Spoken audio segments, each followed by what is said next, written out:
Bom, hoje a gente vai mergulhar num dilema que, olha, acontece todo santo dia na sala de aula. De um lado, aquela pressão para seguir o currículo, e do outro, a necessidade que toda criança tem de brincar. A gente vai se basear no material da professora Aline Gavioli para tentar entender por que é tão complicado achar esse equilíbrio e, quem sabe, encontrar um caminho. Pois é, essa citação aqui, ela resume tudo, né? É a fotografia exata do que muitos educadores vivem. De um lado, você tem a estrutura, as metas, a cobrança por resultado, e do outro, o brincar, que é, vamos combinar, uma das coisas mais importantes para o desenvolvimento de uma criança.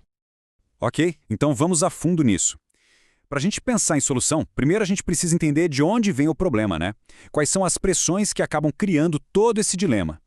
Olha, a pressão não é pouca. Imagina só, não é só seguir o currículo. Tem que cumprir uma lista de conteúdos e ainda garantir que a criançada absorva um monte de informação. Quando a gente junta essas três coisas, o que acontece? A rotina da escola fica super engessada, super rígida. E aí já viu, sobra quase nenhum espaço para a espontaneidade, para o improviso. Então, no meio dessa rotina toda certinha, com essa cobrança toda por resultado, o que acontece com o brincar?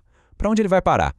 Na maioria das vezes, o que acontece é isso aí. O brincar fica encaixotado. Ele é empurrado para o recreio. Fica parecendo que é só uma pausa do trabalho sério, sabe? E não o que ele realmente é, uma parte fundamental do aprendizado. Ou então, ele vai para o tempo livre. Aqueles minutinhos que sobram no final da aula. Isso quando sobram, né? O problema disso é que cria uma ideia de que aprender e brincar são coisas opostas, que não se misturam, como se fossem inimigos e não parceiros.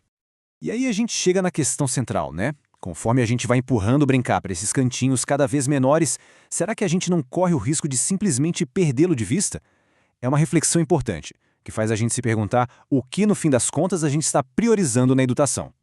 Mas olha, a boa notícia é que não precisa ser sempre assim. Vamos ver agora como é que a gente pode pensar numa solução mais prática.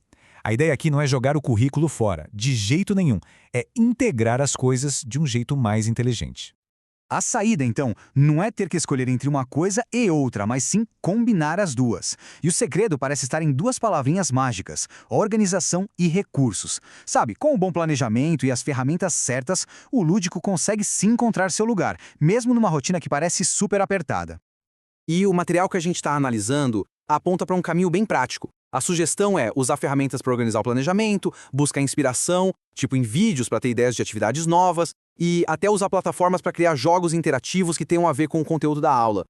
Tá, mas na prática, como é que isso funciona? Pensa só, uma planilha simples, tipo do Google Sheets, pode virar um super calendário para planejar as atividades lúdicas.